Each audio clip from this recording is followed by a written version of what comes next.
Hey, what's going on, TDs and Beer League?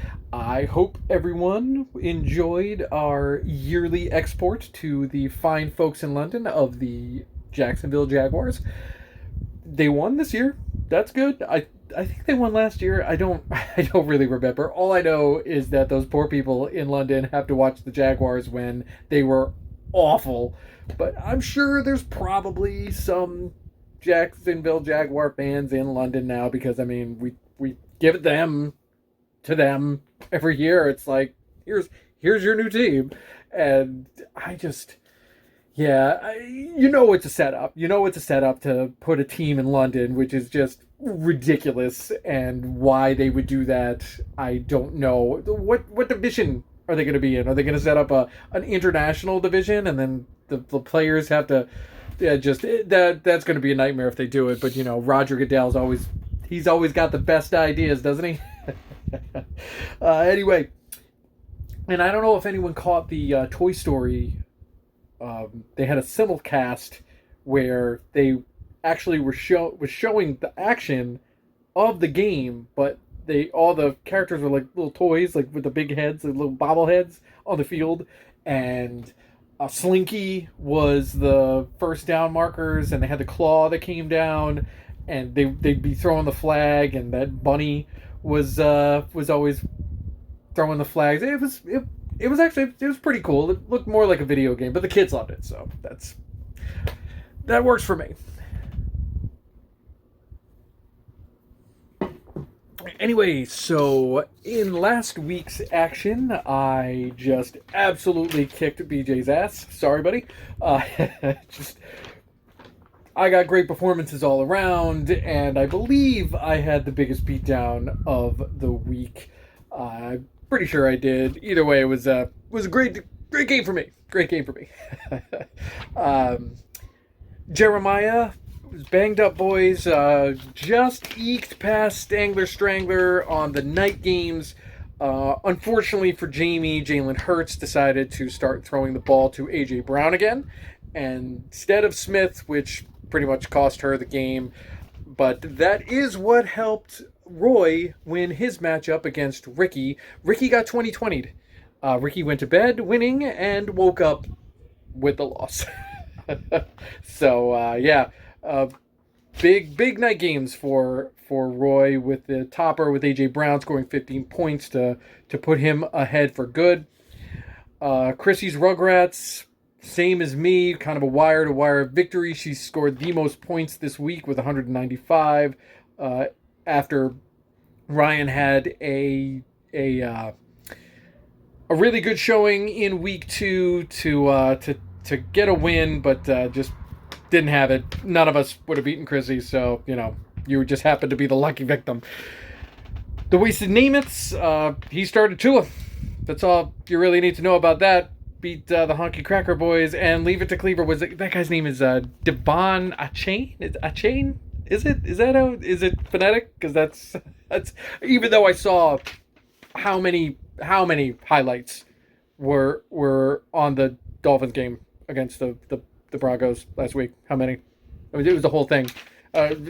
Jerry said it in the chat on Red Zone at the end. Every single play in the top 10 was just another Dolphins play. 70 points.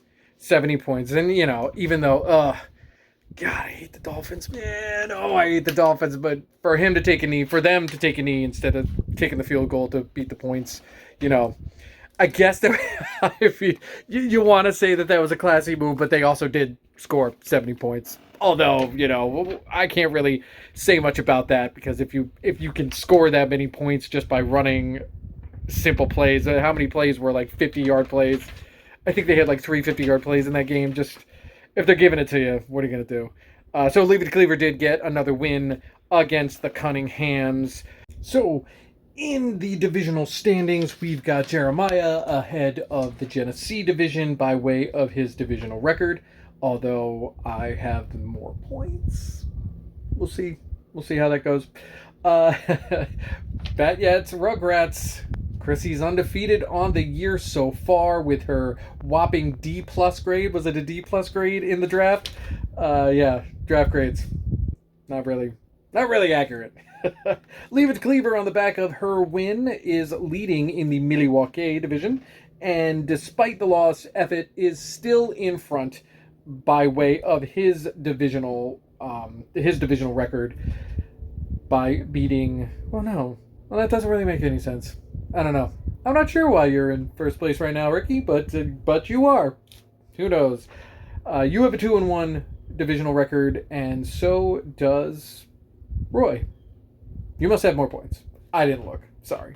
But you're in front. That's all that really matters at this point. It'll all be sussed out when you play Roy again later on in the year. So we are continuing the division intra-divisional matchups. Tecate division is finishing up this week and next week against the Genesee, and the Milwaukee division versus the PBR. I am facing off against Roy, who got a whopping 2 points from Kyle Pitts in this morning's matchup, so that's good for me. Leave It to Cleaver goes up against Rugrats, the Rugrats, to see if she can end Chrissy's undefeated streak. The Humblers go against the Stranglers. The Wasted Namaths face off against the Cunninghams in an old school rivalry.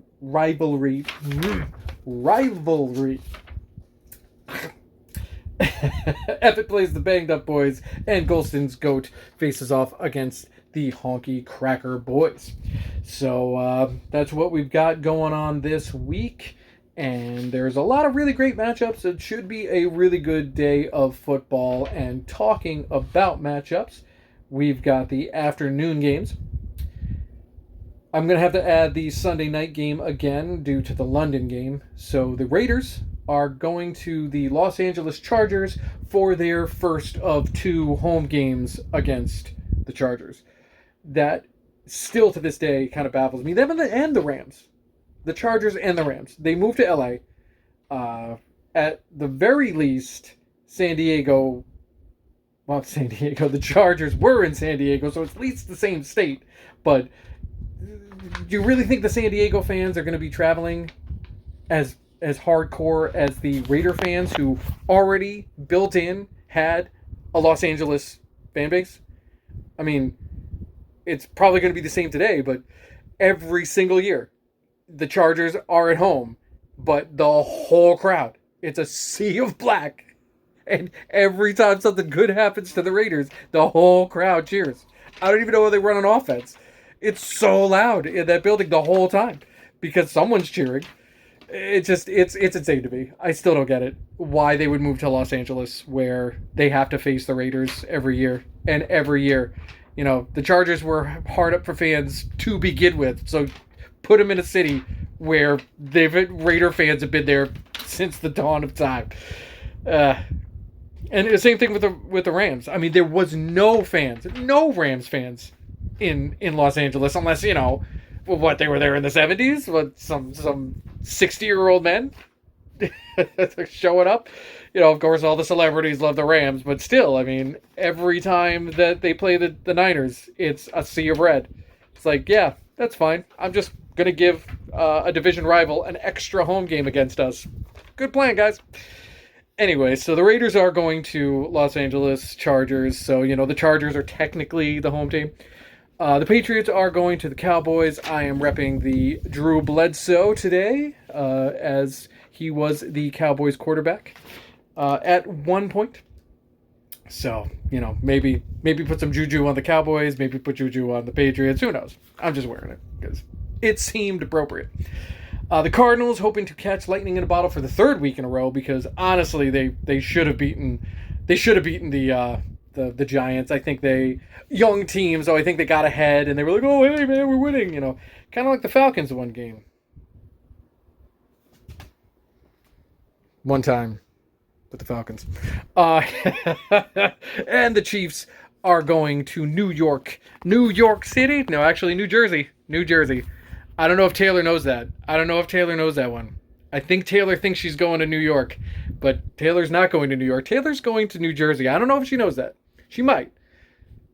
I don't know if she does, but we'll see. Will the Swifties take over JetLife Stadium? Will they? Don't know. There's a lot of Swifties in New York City, I'll tell you though.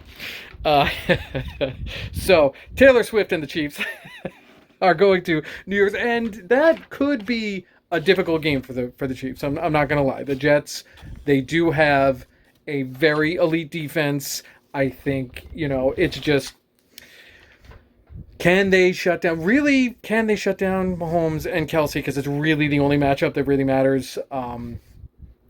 You can't really put too much stock in the Chiefs last week, if only because it was the Bears. I mean, and the Bears are a joke. That's upsetting. It's upsetting. It's upsetting that the Bears are such a joke. It's a great fan base. I've known some Chicago Bears fans. Chicago's a great city. Just that's a bummer, dude.